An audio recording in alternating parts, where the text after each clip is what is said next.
In 2015, Netflix released the series Narcos. Seasons 1 and 2 of the popular show detailed the life of drug kingpin Pablo Escobar. Critics praised the show's writers for the research and thoroughness, but said they left out some critical and bizarre details of Pablo Escobar's life. So here is a list of everything Netflix didn't share about Pablo Escobar and Narcos. Like and subscribe for more videos. Rats ate Escobar's millions. At their peak, the Medellin cartel made about $20 billion annually. Pablo Escobar's drug organization was a cash business, and he had trouble hiding his growing mounds of money. While storing the cash in various locations, Escobar would write off about 10% of the capital. The cash would get water damaged or sometimes eaten by rats. Buried treasure. Sometimes Escobar would bury his cash when he had nowhere else to put it. Escobar, making almost $60 million a day, buried his money in large plastic oil drums. In 2012, a farmer in Colombia said he found over $600 million buried in a plastic drum. Private zoo. While Escobar lived in Puerto Triunfo, he built a private zoo. Escobar imported hippos from Africa. He also brought in giraffes, elephants, and other exotic animals. When his drug empire came crashing down, the animals from Escobar's zoo were given away to various zoos throughout Colombia, except for the hippos. The hippos stayed on the property that Escobar previously occupied. Allegedly, the hippos have been reproducing as fast as rabbits, and now over 50 hippos roam Escobar's former property. Escobar's Fortune. It is believed Escobar's fortune reached up to $30 billion a year. Escobar had 2 helicopter landing pads, over 100,000 employees, 3 zoos, and a gas station on his luxurious property. His business was so lucrative and extensive that Escobar purchased airplanes, submarines, and trucks to transport cocaine to the United States. Up to 15 tons of cocaine were smuggled by Escobar's crews daily. Robin Hood. Despite being a murderous drug lord, Pablo Escobar earned himself the nickname Robin Hood for how much he gave back to his community. The drug kingpin funded several programs and organizations to assist low-income and homeless families. Escobar gave donations to shelters, churches, and food pantries. He also built a soccer stadium and a children's playground. Many of the people Escobar helped in life paid their respects at his funeral. Almost 30,000 people attended the event.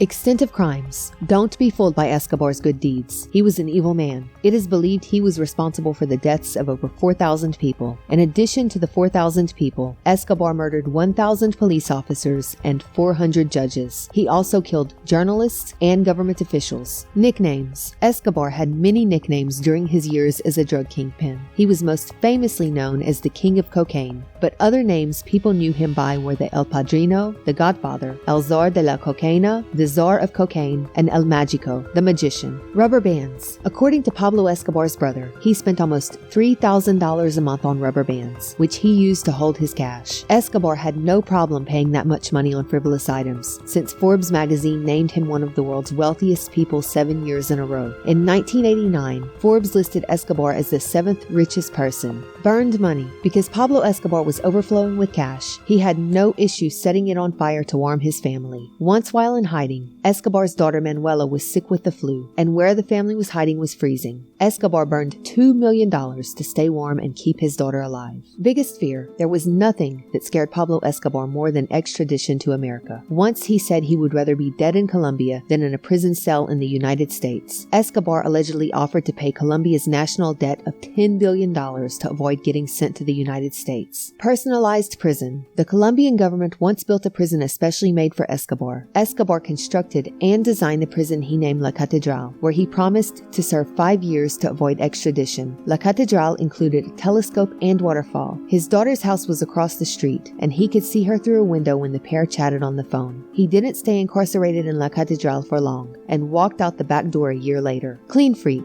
The most feared drug lord during the 1980s was a clean freak. Agents with the Drug Enforcement Agency remembered when they raided Escobar's house and found a well-proportioned bathroom with brand new fixtures. Every room in the house was sparkling clean. Death. Escobar died on December 2nd, 1993, but the circumstances surrounding his death are still unclear. He died during a shootout between Colombian police officers, his bodyguard, and himself. Some people believe the police killed Escobar with a bullet to the head, but his brothers speculate that Escobar killed himself. They said Escobar used to tell them if officers cornered him, he would shoot himself between the ears. The funeral service for Escobar was chaotic. Over 25,000 people were there to honor the man they saw as a hero. Also in attendance were writers from the Washington Post and the Los Angeles Times. They were covering the funeral service for their newspapers. While covering the service, Escobar's supporters attacked the writers. Supporters and fans of Escobar blamed America and how the press portrayed him for his demise. After Pablo Escobar's death, his luxurious home in Colombia became a theme park. Before his death, Escobar decorated his house with giant, bright dinosaur displays and an extensive classic car collection. After he died, his home was open to the public, who got the chance to enjoy Escobar's bizarre collection of oddities. Escobar's family. After the release of Narcos, Escobar's family said the writers left a lot of facts about Escobar out of the series. The drug kingpin's son said his father never pressured him or his siblings to enter organized crime. Escobar put a lot of stress on the importance of education. His son said Escobar wanted his children to have the opportunities life didn't afford him. Thanks for watching. Feel free to comment if you have any other facts about Escobar's life you would like to share.